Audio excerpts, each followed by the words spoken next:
మధ్యప్రదేశ్, రాజస్థాన్ ఎన్నికలప్పుడు కూడా అవలీలగా విజయం సాధిస్తామని కాంగ్రెస్ కలలు కనింది. అయితే అప్పుడు కూడా ప్రజలు తిప్పికొట్టారు. హర్యానాలో కూడా విజయం తమదేనని ప్రచారం చేసుకుంది. కానీ హర్యానా ప్రజలు కూడా కాంగ్రెస్కి గుణపాఠం చెప్పారు. రాహుల్ గాంధీతో పోలిస్తే మోదీ హర్యానాలో పెద్దగా ప్రచారం చేయలేదు. అయినా కూడా హర్యానా ప్రజలు మూడోసారి భారతీయ జనతా పార్టీని ఎన్నుకున్నారంటే అది నరేంద్ర మోదీ సారథ్యంలో బీజేపీ సుపరిపాలన పట్ల విశ్వాసం ప్రకటించడమే. 2014లో బీజేపీ అధికారంలోకి రాకముందు సబ్కా సాత్ సబ్కా విశ్వాస్ పేరుతో బీజేపీ ప్రకటించిన మేనిఫెస్టో మొదటి పేజీలోనే నరేంద్ర మోదీ మాట ఒకటి ఉన్నది. నా వ్యక్తిగత హోదాలో 3 హామీలు ఇవ్వదలుచుకున్నాను. 1. నేను పార్టీ ఇచ్చిన హామీలన్నింటినీ నెరవేర్చేందుకు సాయశక్తిలా కృషి చేస్తాను. 2. నా వ్యక్తిగత ప్రయోజనాల కోసం ఏదీ చేయను. 3. దుర్బుద్ధితో నేను ఏ చర్య చేపట్టను. ఈ 10 ఏళ్లలో ఆయన పార్టీ ఇచ్చిన హామీల్లో అత్యధిక భాగం నెరవేర్చుకోగలిగారు. తన వ్యక్తిగత ప్రయోజనాల కోసం ఆయన ఏదీ చేయలేదు. ఏ పని చేసినా ఆయన దేశానికి మేలు చేసే ఉద్దేశంతోనే చేపట్టారు. మోదీ తాను చెప్పింది చేసినందుకే ఈవేళ దేశమంతా ఆయనను తమ నాయకుడిగా స్వీకరించింది. 10 ఏళ్ల తర్వాత 2024 ఎన్నికల కోసం బీజేపీ విడుదల చేసిన మేనిఫెస్టోలో పార్టీ సమాజాన్ని కులాలుగా, మతాలుగా కాకుండా 4 వర్గాలుగా విభజించింది. పేదలు, రైతులు, యువత, మహిళలు. ఈ 4 వర్గాల శ్రేయస్సు కోసం పనిచేస్తే దేశం అభివృద్ధి చెందుతుందని బీజేపీ సిద్ధాంతీకరించింది. మోదీ ఆ దిశలో దృష్టి సారించి మొత్తం ప్రభుత్వాన్ని, ఎన్డీఏ భాగస్వాములను ఈ 4 వర్గాల కోసం పనిచేయవలసిందిగా కోరారు. ఆయన మాటల్లో నిజాయితీ ఉన్నందుకే ఈవేళ హర్యానాలో బడుగు బలహీన వర్గాలతో పాటు అన్ని వర్గాలు బీజేపీని మూడోసారి అధికారంలోకి తీసుకువచ్చాయి. భారతీయ జనతా పార్టీ దళితులకు, వెనుకబడిన వర్గాల వరకు అన్యాయం చేస్తుందని, వారికి అభివృద్ధి ఫలాలు అందడం లేదని, దేశంలో అసలు ప్రజాస్వామ్యమే లేదని, కొన్ని మతాల వారికి తమ మతాన్ని అవలంబించే స్వేచ్ఛే లేదని రాహుల్ గాంధీ విదేశాలకు వెళ్ళి కూడా ప్రచారం చేశాడు. భారతదేశ ఆర్థిక వ్యవస్థ, ప్రజాస్వామ్యం, సామాజిక సామరస్యతపై బూటకపు ఆరోపణలు చేసి ప్రపంచం దృష్టిలో భారతదేశపు పరువు దిగదార్చాలని ప్రయత్నించాడు. ఈ అంతర్జాతీయ కుట్రలన్నింటినీ హర్యానా ప్రజలు వమ్ము చేశారు. నిజానికి భారత్ వ్యతిరేక కార్యకలాపాలను, దేశభక్తి అధికంగా గల హర్యానా ప్రజలు హర్షించలేదని ఆ రాష్ట్ర ఎన్నికల ఫలితాలైతే నిరూపించాయి. 1966లో హర్యానా రాష్ట్రం ఏర్పడింది. 1995లో హర్యానా రాష్ట్ర ఇన్ఛార్జిగా మోదీ అడుగుపెట్టిన తర్వాతే ఆ రాష్ట్రంలో బీజేపీ బలోపేతం కావడం ప్రారంభమైంది. అప్పుడు ఆయనతో పనిచేసిన మనోహర్ లాల్ ఖట్టర్ నేతృత్వంలోనే 2014లో బీజేపీ ప్రభుత్వం ఏర్పాటైంది. అప్పటి నుంచి కేంద్రంలోనూ హర్యానాలోనూ బీజేపీ ధాటికి తిరిగి లేకుండా పోయింది. ఇప్పటి వరకు జరిగిన 13 ఎన్నికల్లో 10లో ప్రజలు ప్రతి 5 ఏళ్లకోసారి ప్రభుత్వాన్ని మారుస్తూనే వచ్చారు. ఏ ప్రభుత్వమైనా తన 5 ఏళ్లలో ప్రజల అసంతృప్తికి ఎంతో కొంత గురికాక తప్పదు. కానీ బీజేపీ విషయంలో అలా జరగదని తేలిపోయింది. 2014 నుంచి హర్యానాలో ప్రజలు బీజేపీకి పట్టం కడుతూ వస్తున్నారు. రాష్ట్రంలో అభివృద్ధి కొనసాగిస్తూ ఉండాలని ప్రజలు ఆశించారు. గత 10 ఏళ్లలో అసాధారణ రీతిలో హర్యానాలో జరిగిన అభివృద్ధిని, మౌలిక సదుపాయాల కల్పనను ప్రజలు గమనించారు. ప్రజల ఆదరణ బీజేపీ పట్ల రోజురోజుకు పెరుగుతోందని ఓటు శాతం చూసిన వారెవరికైనా అర్థమవుతుంది. 2014లో బీజేపీకి 33.2% ఓట్లు రాగా 2019లో 36.49కి చేరింది. 2024లో 39.29%కి పెరిగింది.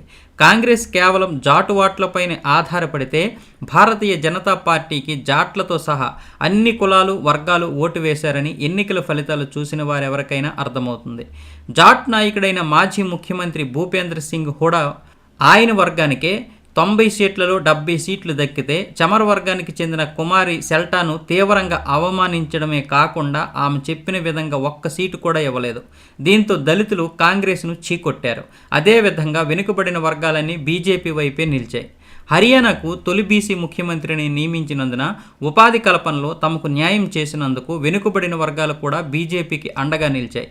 హర్యానాలో 40% ఉన్న ఓబీసీలు బీజేపీ వైపు మళ్లేలా చేయడంలో బీసీ ముఖ్యమంత్రి సైని, హర్యానా ఇన్ఛార్జ్ ధర్మేంద్ర ప్రధాన్ తీవ్ర కృషి చేశారు. గ్రూప్ ఏ, గ్రూప్ బి ప్రభుత్వ ఉద్యోగాల్లో ఓబీసీలకు రిజర్వేషన్ను 15% నుంచి 27%కి పెంచారు. ఓబీసీల క్రిమిలేయర్ పరిమితిని 6 లక్షల నుంచి 8 లక్షలకు పెంచి బాగా వెనుకబడిన వర్గాలకు న్యాయం చేశారు. టిక్కెట్ల పంపిణీలో కూడా ఓబీసీలకు బీజేపీ న్యాయం చేసింది. అనేక మంది సిట్టింగులను డ్రాప్ చేసి వారి స్థానంలో ఓబీసీ అభ్యర్థులకు అవకాశం కల్పించారు. ఒకవైపు కాంగ్రెస్ కుల జనగణన, సామాజిక న్యాయం అంటూ ఓకదప్పుడు ఉపన్యాసాలు ఇస్తూ అగ్రకులాల నేతలకు, అందున దశాబ్దాలుగా అవినీతి పరులైన వారికి పెద్దపీట వేసి ఓబీసీ దళితులకు అన్యాయం చేస్తే బీజేపీ నిజమైన సామాజిక న్యాయం చేసింది. అణగారిన వర్గాల పట్ల బీజేపీ నిజాయితీని గమనించినందువల్లే ఆ వర్గాలు బీజేపీ వైపు మొగ్గు చూపాయి. సుపరిపాలన, సామాజిక న్యాయంపై దృష్టి కేంద్రీకరిస్తే తమకు ఢోకా ఉండదని బీజేపీ మరోసారి రుజువు చేసింది.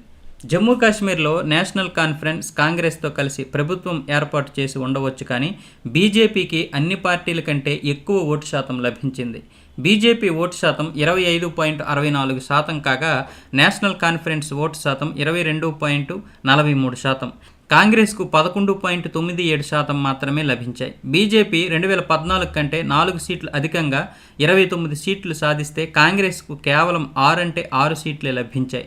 జమ్మూలో ఆ పార్టీకి ఒకే 1 సీటు లభించింది. రాహుల్ గాంధీ మొహబ్బత్ కీ దుకాన్ అని రాజకీయ ప్రచారం చేసిన ఆ పార్టీకి కేవలం 6 సీట్లే లభించాయి. అంతేకాదు 370ని మళ్ళీ అమలు చేస్తామని చెప్పినా కూడా కాంగ్రెస్ని ఎవరూ నమ్మలేదు. 2014 కంటే కాంగ్రెస్కి 6 సీట్లు తక్కువే వచ్చాయి. హర్యానా ఎన్నికలు దేశ రాజకీయాల్లో ఒక మలుపని చెప్పక తప్పదు.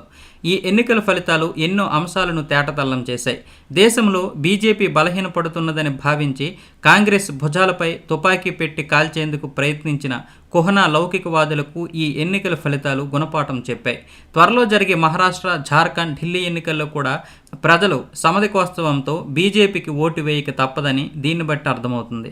అయితే మహారాష్ట్రని ఎలాగైనా వాళ్ళ కైవసం చేసుకోవాలని, బీజేపీని గద్దె దించాలని అనేక శక్తులు ఇక్కడ కుట్ర పన్నుతున్నాయి.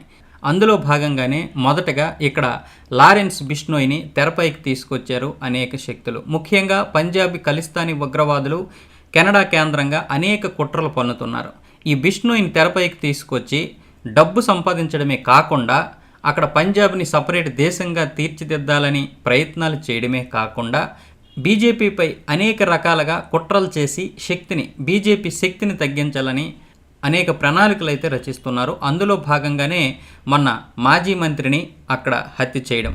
ఈ లారెన్స్ బిష్నోయ్ వర్గమే అక్కడ మాజీ మంత్రిని చంపించారు ముంబైలో. కారణం, బీజేపీ హయాంలో ఎటువంటి భద్రత లేదని ప్రజలకి భయం కలిగించడానికి మొట్టమొదటిగా ఈ విధంగా ప్లాన్ చేశారు. ఇంకా అనేక కుట్రలు అయితే మహారాష్ట్రలో జరుగుతాయి. ఇవన్నీ బీజేపీకి, మోదీకి, అమిత్ షాకి తెలియకుండా ఏం జరగలేదు, అన్నీ గమనిస్తూ ఉన్నారు. దానిపైన కూడా మోదీ గారు ఒక ప్లాన్ అయితే రచిస్తారు. అదేమీ అంత ఆషామాషేమి కాదు. ఇలాంటి రాజకీయాలు, ఇలాంటి కుట్రలు పన్ని బీజేపీని కానీ లేకపోతే దేశాన్ని అస్థిరపరచాలని చూస్తున్నటువంటి పార్టీలు ప్రభుత్వాలను ఏర్పరుస్తాయని అయితే అనుకోవడం లేదు. రాజకీయ విశ్లేషకులు ఇప్పటికే కాంగ్రెస్పై అనేక రకాలుగా విశ్లేషణలు చేస్తూ రాహుల్ గాంధీ కాంగ్రెస్ పార్టీని నడిపించలేడని ఇప్పటికే తేల్చి చెప్పేశారు. అంతేకాదు ఇండీ కూటమి కూడా రోజు రోజుకి పతనం వైపు పయనిస్తూ ఇండీ కూటమి నుంచి ఒక్కొక్కరు బయటకు వెళ్ళిపోతున్నారు. ఎందుకంటే రాహుల్ గాంధీపై ఎవరికి నమ్మకం లేదు మొన్న హర్యానా, ఈ జమ్మూ కాశ్మీర్ ఎన్నికల తర్వాత.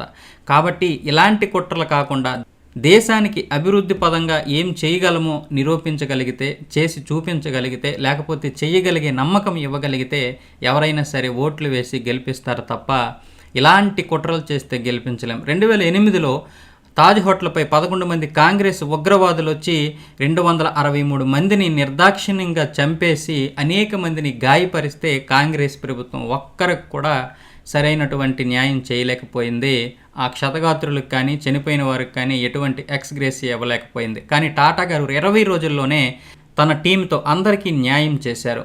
అంతేకాదు ఆ ఘటన జరిగిన కొద్ది రోజులకే పాకిస్తాన్ నుంచి టాటా గారికి సుమోలు కావాలని ఒక డీలింగ్ అయితే వచ్చింది. కానీ ఆయన పాకిస్తాన్కి ఒక్క సుమో కూడా పంపించనని తేల్చి చెప్పేశారు. అలాంటి సమయంలో కాంగ్రెస్ రతన్ టాటా గారి వైపు కాకుండా పాకిస్తాన్ వైపు నిల్చొని మీరు ఎట్టి పరిస్థితుల్లోనైనా సరే పాక్ సుమోలు పంపించండి అని సోనియా గాంధీ అలాగే మిగతా మంత్రివర్గం కూడా ఆయన్ని కోరితే ఆ రోజు ఆయన ఏమన్నారంటే, మీకు సిగ్గు లేదేమో నాకు సిగ్గుంది అని ఒకే ఒక మాట చెప్పేసి ఫోన్ పెట్టేశారు.